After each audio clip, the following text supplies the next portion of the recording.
want to be facetious or degrading or anything else to the people and the communities and families of Rochester or any flooded area, but maybe one good thing has come out of the floods, and that's getting kids, teenagers, adults and everybody else off their bums, away from the computers, away from their video games, getting them outside, knowing what life actually throws at you. Yep.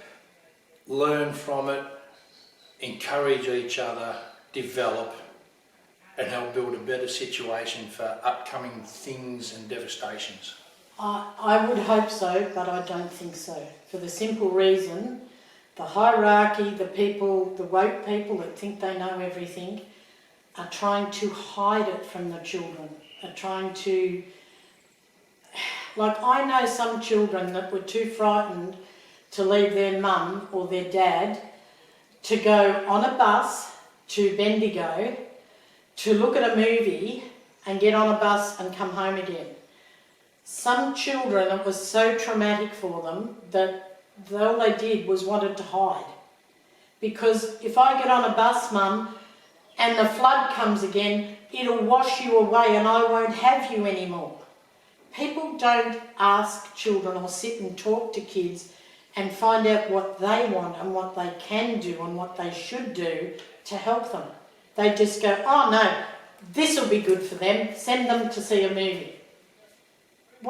What's a movie do when you've left your town and all your belongings? As a child, when the floods first happened, one of the things, I went to a place out of town, they came in to help us with their two kids. One was 9 and one's 16.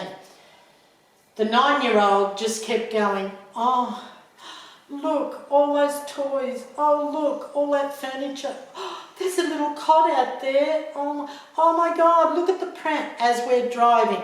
And by the time we got from over the bridge to here, that kid was in tears thinking that the whole town, and asked her mother, how come we didn't get the bomb?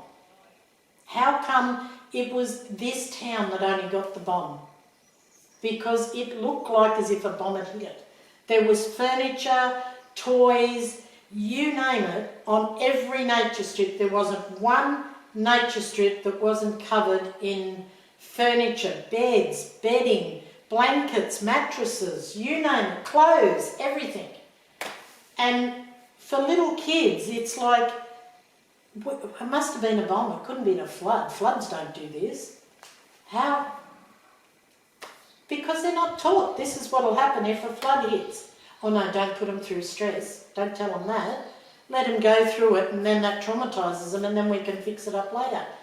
You can't do that. That's right, but that's what people think we should do, because we're trying to protect the children all the time from the bad stuff, instead of showing them and talking to them about the bad stuff. When it happens, it's not as bad because you're ready for it.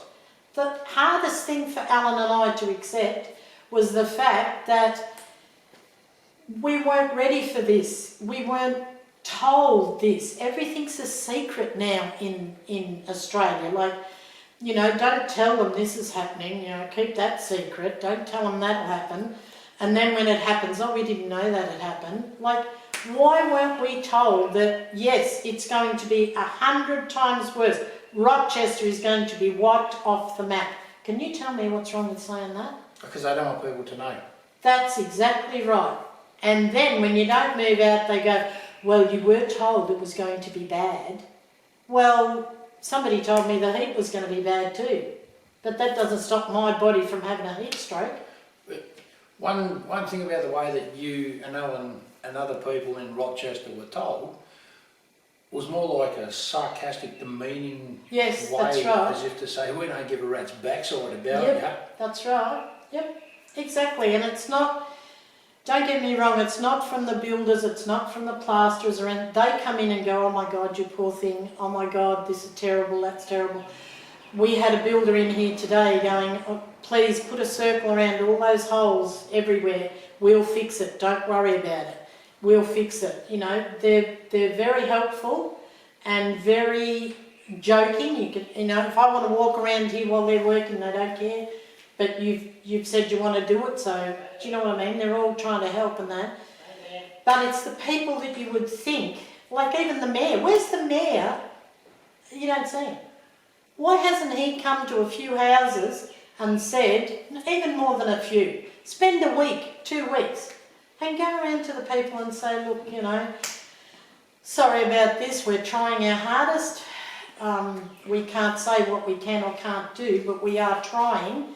If you think of anything, please don't be afraid to send us a letter or drop it into the centre in Echuca and we'll do our best.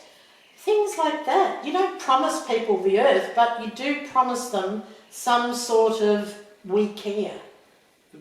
Words are better than nothing. Might be too scared to come out because they probably knew what was coming. Yeah, and not telling anybody. Yeah, but this too scared business, that doesn't work with me. If you're in that business, you shouldn't be scared.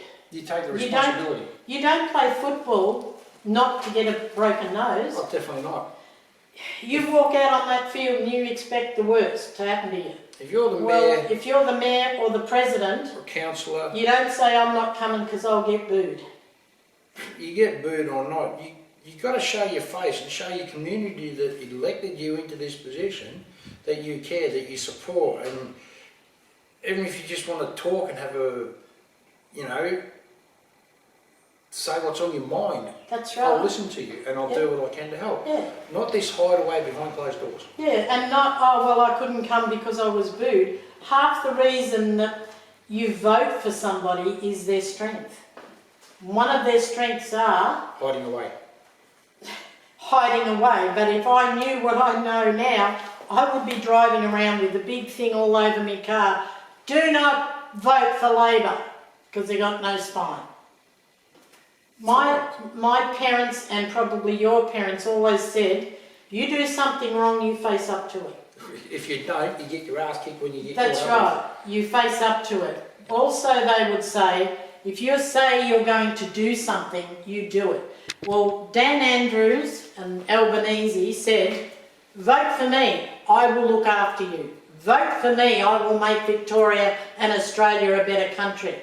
As far as I can see, they've done nothing except brag about how good they are because they've went over to Kiev and brag about how many railway lines they've got underground. Anybody can play with a train. Anybody can do that sort of stuff. We don't want that. We want somebody here that stands up and says, I've come to have a look at your house. Oh, gee, that's bad. Oh, my goodness. Oh, you have gone through it. Somebody with a bit of compassion. No, I'm not coming there because I got booed. The last flood we had, have a guess who was in charge? Andrews?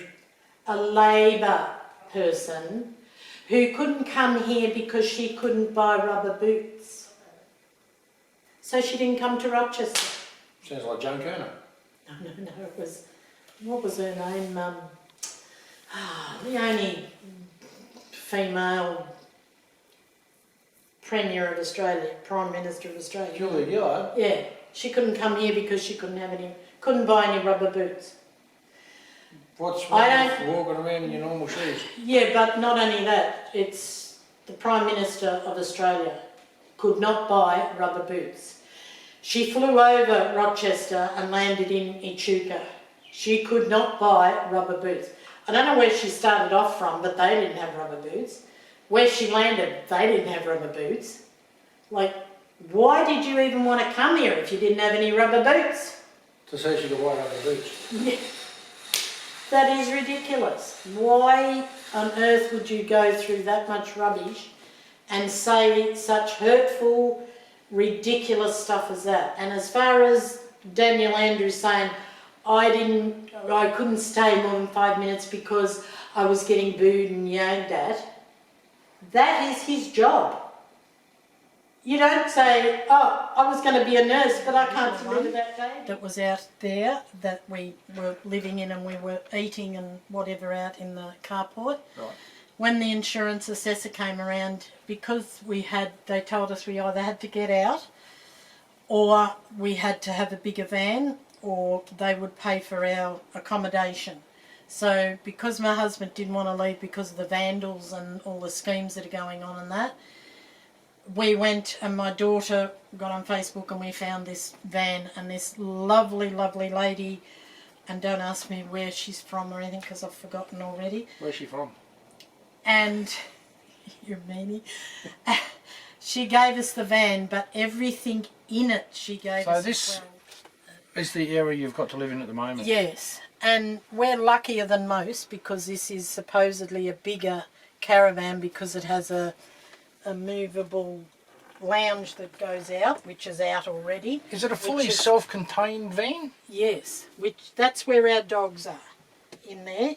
You know, they sleep there and look out the window. This is our bed, Right. which is an electric massage bed, tilts up and all that sort of stuff. Not that we can use it because most people go, oh, that'd be great, but not when you have arthritis and that, because if you tilt it the wrong way or something, then hell breaks loose with your body. And you can hit your head. Yes, yes. But also too, that's where our kitchen should be, but we eat out there. In here, up in here, is our toilet and our bathroom, shower, our shower, and a tiny little washing machine that washes 30 grams or something, which is, One sock. yeah, an undie and a bra in there. But that's where we do everything, you know, shave and all that sort of stuff. And this is it. And as you can see, 6 months of this with a man that is very, very active and very does things all the time, and that is very, very hard to cope with. And it's not too bad for me because I'm an artist and I'm you know, I do what do you call it, crocheting and knitting and all that sort of stuff, and that's fine, but the art I can't do any more art. Don't fall down the steps. I'll try not to. But when you want to do something, you've got to walk down the steps, go and do it, and then come back and then get up into the caravan. And look, I was talking to a man today that's got 3 children and his wife in a caravan. I'm going ballistic with a husband and 2 dogs. I don't know how the hell that man does it, because I'd be wringing somebody's neck. Yeah, but his wife's in the same boat with him and the 3 kids. Yeah, that's right. But do you know what I mean? Like everybody's... And this is where it makes a community fall apart, because everybody's living in everybody's backyard, let's say, and after a while things break and there's nothing you can do about it. Nothing. Alan and I got on a lot easier and coped a lot better in our relationship and everything with our son's death than what we have with these floods. And that's... I keep hitting my head against the wall saying, why? How can I cope with losing a child, but I can't cope with this? And it's because of the not knowing. It's the lies, it's the put-offs, it's the rubbish that keeps happening. It's the people that don't care that should care. It's as brittle as an eggshell and can crack anyone. That's right, yeah. And it's, yeah, you think to yourself, then you start doubting yourself and saying, there's something wrong with me because I should be able to cope. I should be able to do it. But you can't, because you can't. There's nothing you can do about it. Trust me, if I could plaster and that house would be done by now. I'd be doing it myself. I've pulled everything out. I've unpacked everything, so I'm going to do the rest. Doesn't faze me. Good on you. Thanks.